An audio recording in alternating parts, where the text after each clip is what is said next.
Hello नमस्कार, स्वागत है आप सबका आपके अपने उत्कर्ष यूट्यूब चैनल पर।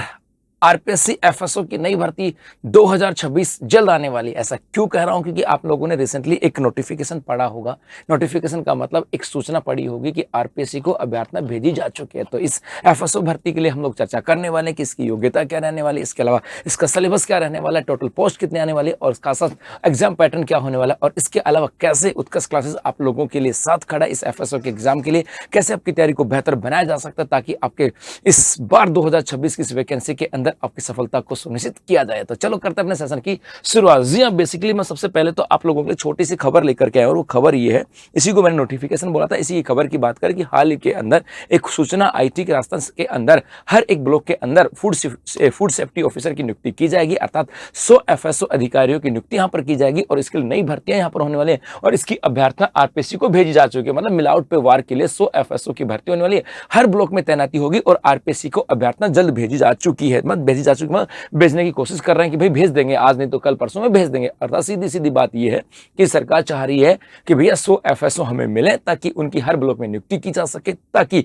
लोगों के स्वास्थ्य के साथ खिलवाड़ न हो सके। ये तो था मुद्दा सरकार का। मुद्दा हमारे लिए क्या? हमारे लिए मुद्दा यह है कि आरपीएससी के पास यदि अभ्यर्थना आती है कि 100 एफएसओ की हमें 100 एफएसओ चाहिए, जाहिर सी बात है उसके बाद आप फटाफट से आरपीएससी आएगी एक्टिव मोड में, वो वैकेंसी नोटिफिकेशन निकालेगी, उसके बाद फॉर्म भरे जाएंगे, उसके बाद एग्जाम होगी और उसके बाद आप लोगों की ज्वाइनिंग होने वाली। ये हमारे लिए आता है। मतलब हमारे लिए मुद्दा यह है कि 100 एफएसओ की वैकेंसी यहां पर आ रही है। मतलब ये तो यहां से हो सकता है, मे बी ये वैकेंसी ज्यादा भी हो सकती है, कम भी हो सकते हैं, लेकिन लगभग मोटा मोटा इतना तो पता हो गया कि 100 एफएसओ की वैकेंसी यहां पर आ रही है। जी हां, अब मुद्दा यहां से आता है कि सर वैकेंसी तो आ रही है, लेकिन तैयारी किसके अनुसार करें?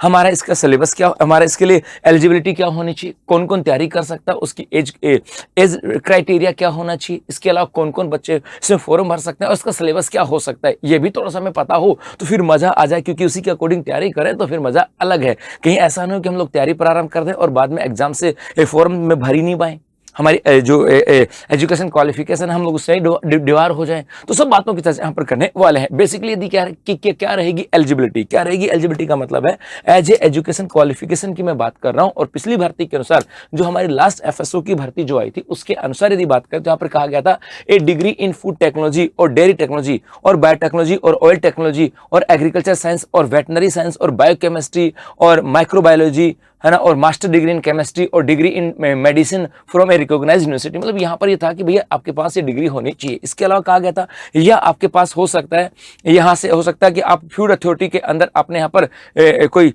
कंप्लीट ट्रेनिंग वगैरह की हो, ये सब चीजें यहाँ पर आनी चाहिए। मतलब ये आपके पास क्वालिफिकेशन होनी चाहिए, ये आपके पास क्वालिफिकेशन हो।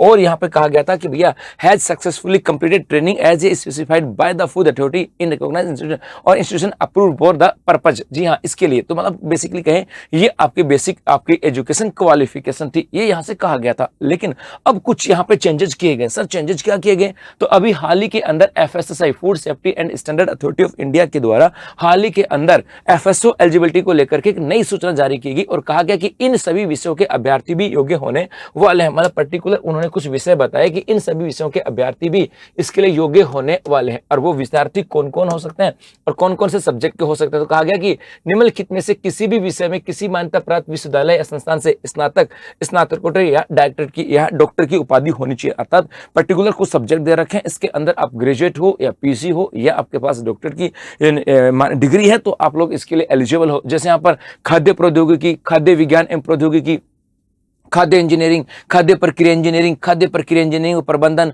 खाद्य प्रसंस्करण, खाद्य इंजीनियरिंग पर तकनीक, खाद्य प्रसंस्करण, खाद्य प्रसंस्करण तकनीक, खाद्य तकनीक एवं प्रबंधन, प्रक्रिया एवं खाद्य इंजीनियरिंग, खाद्य संयंत्र संचालन प्रबंधन, खाद्य सुरक्षा गुणवत्ता प्रबंधन, खाद्य सुरक्षा एवं गुणवत्ता आश्वासन, खाद्य पोषण एवं आहारिका, जैव खाद्य प्रौद्योगिकी की बात करें, जैव प्रौद्योगिकी, तेल प्रौद्योगिकी, खाद्य तेल प्रौद्योगिकी, डेयरी प्रौद्योगिकी, फल और सब्जी प्रौद्योगिकी, कृषि विज्ञान, कृषि इंजीनियरिंग, पशु चिकित्सा विज्ञान, मत्स्य विज्ञान, बागवानी विज्ञान, रसायन विज्ञान, जैव विज्ञान, है ना, जैव रसायन विज्ञान, सूक्ष्म जीव विज्ञान, औद्योगिक सूक्ष्म जीव विज्ञान, विश्व विज्ञान, जन स्वास्थ्य, जीव विज्ञान, चिकित्सा और पशु विज्ञान। कहा गया कि इन सब्जेक्ट के अंदर भी यदि आप ग्रेजुएट हो या पोस्ट ग्रेजुएट हो या आपके पास यहाँ पे डॉक्टरेट की उपाधि है या डिग्री है तो आप लोग इस एफएसओ की जो नई वैकेंसी आने वाली इसके लिए आप एलिजिबल हो। ये तो बात यहाँ से एलिजिबिलिटी की हो गई। उसके बाद थोड़ा सा आता है कि सर सैलरी क्या होने वाली है, इतना आप बता रहे हो कि वैकेंसी आ रही है और किसी के द्वारा वैकेंसी आ रही है, इन विषयों के अंदर आप पीजी ग्रेजुएट हो या पोस्ट ग्रेजुएट हो या डॉक्टर की उपाधि हो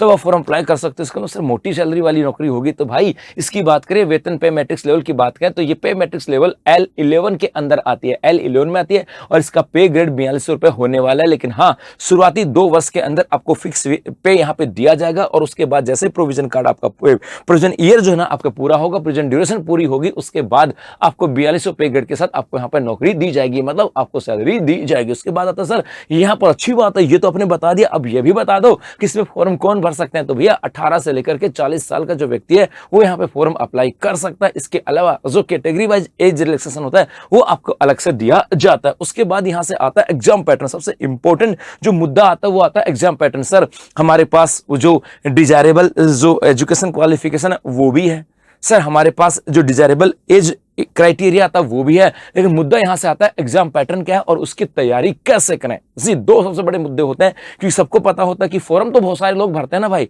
फॉर्म तो बहुत सारे लोग भरते हैं। फॉर्म भरने के बाद सबसे मुद्दा आता है ना एग्जाम पैटर्न और उस एग्जाम पैटर्न की तैयारी, यही तो मुद्दा है, क्योंकि सिलेक्शन तो यहीं से होता है। फॉर्म भरने से ही सिलेक्शन नहीं होता ना, एजुकेशन क्वालिफिकेशन और इस दायरे में आने से सिलेक्शन नहीं होता। बेसिकली सिलेक्शन होता है आपको एग्जाम पैटर्न के बारे में पता हो और सिलेक्शन होता है कि उसकी तैयारी कैसे की जाए। तो यहाँ पर एग्जाम पैटर्न की बात करें, आपके यहाँ 2 पेपर होते हैं, पेपर फर्स्ट और पेपर सेकंड की बात करें, मतलब यहां पर बात करें तुम्हारा पेपर एक ही पेपर है, बस सीधा बोलो कि एक पेपर चाहे 2 पेपर कह दो, उसको जैसा भी आप समझो।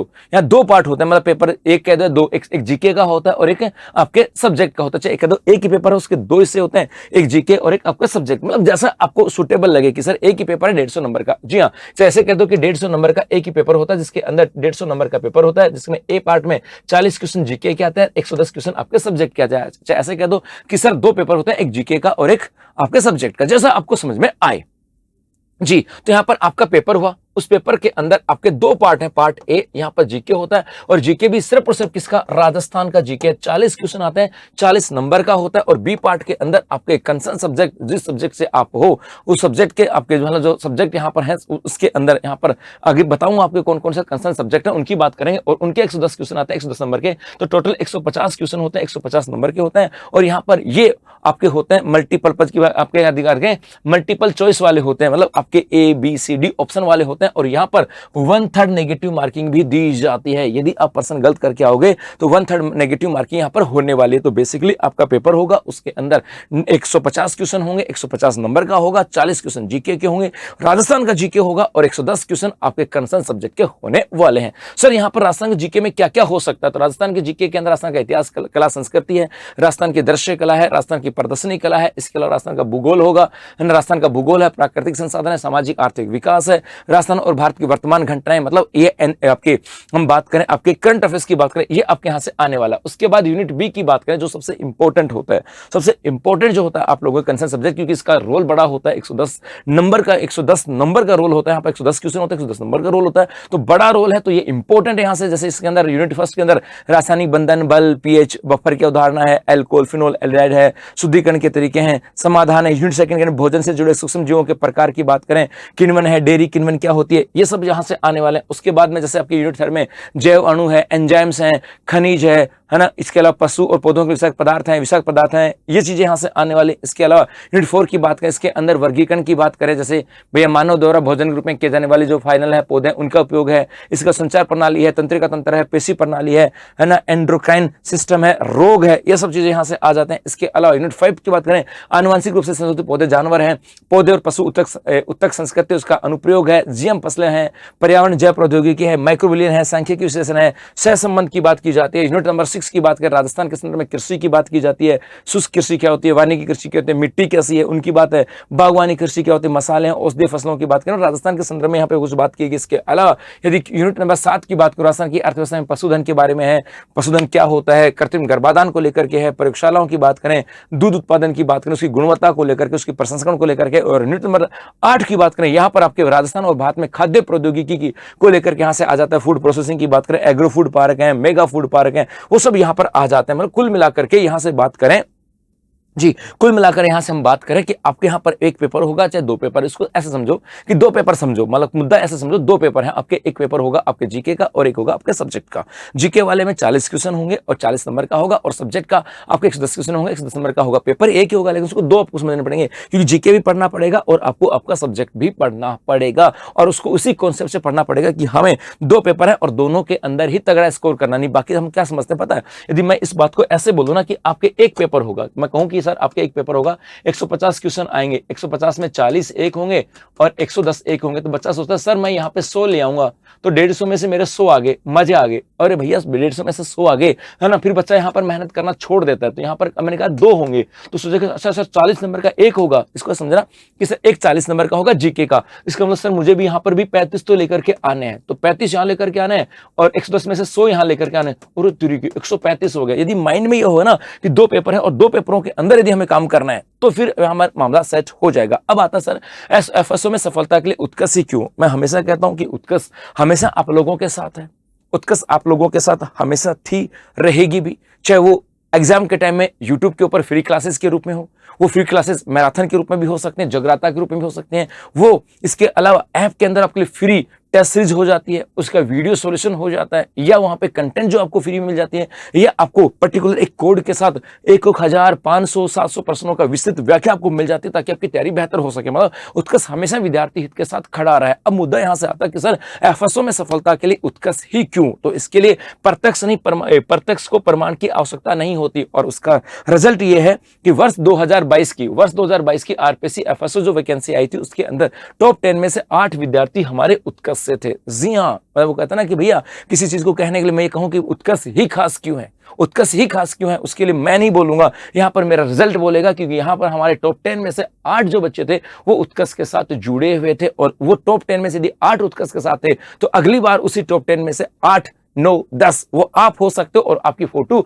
यहां पर हो सकती है, और इसके लिए मेहनत आपको करनी होगी। जैसे फर्स्ट रैंक की बात करें, फर्स्ट रैंक की टीएसपी की बात करें, सेकंड रैंक की बात करें, सेकंड रैंक टीएसपी की बात करें, है ना, फिफ्थ रैंक की बात करें, फिफ्थ रैंक टीएसपी की बात करें, 8th रैंक की बात करें, 10th रैंक की बात करें, ये सब यहां से थे, ये तो टॉप 10 में से 8 थे, है ना, और इसके अलावा और भी बहुत सारे थे, और अगली बार यहां पे नंबर आपका हो सकता है। इसके लिए उत्कर्ष खास होने वाला है, इसके लिए उत्कर्ष आप लोगों के साथ मेहनत करता है, इसके लिए उत्कर्ष आप लोगों के लिए बहुत कुछ लेकर के आता है। जी हाँ, ऐसा क्यों कहा मैंने? क्योंकि आप लोगों के लिए उत्कर्ष लेकर के आया आरपीएससी का एफएसओ का फ्री बैच। जी हाँ, यदि आप एफएसओ की तैयारी कर रहे हो तो उत्कर्ष क्लासेस आप लोगों के लिए एक फ्री बैच लेकर के आया, जहां पर आपको मिलने वाला है फ्री वीकली टेस्ट। जी हां, हर वीक आपको टेस्ट होने वाला है, और उसके बाद में हर मंडे उसका आपको सॉल्यूशन भी मिलने वाला है। यदि आप कहीं से भी तैयारी करो, मैं नहीं कहता उत्कर्ष से पढ़ो, आप जहां मर जाए वहां पढ़ो, लेकिन आपको उत्कर्ष ऐप को उत्कर्ष ऐप को इंस्टॉल कर लो, और इंस्टॉल करने के बाद में आपको वहां पे जाना है free FSO RPSC FSO free batch के ऊपर जाकर के, और उसको अपने ऐड टू लाइब्रेरी में अपने लाइब्रेरी में ऐड कर लो। ठीक है, बाकी मत आप कहां पढ़ते हो मुझे मैटर नहीं करता, ये मैटर आपको करेगा क्योंकि सेक्शन आपको लेना है, और वो मैं इसलिए कह रहा हूं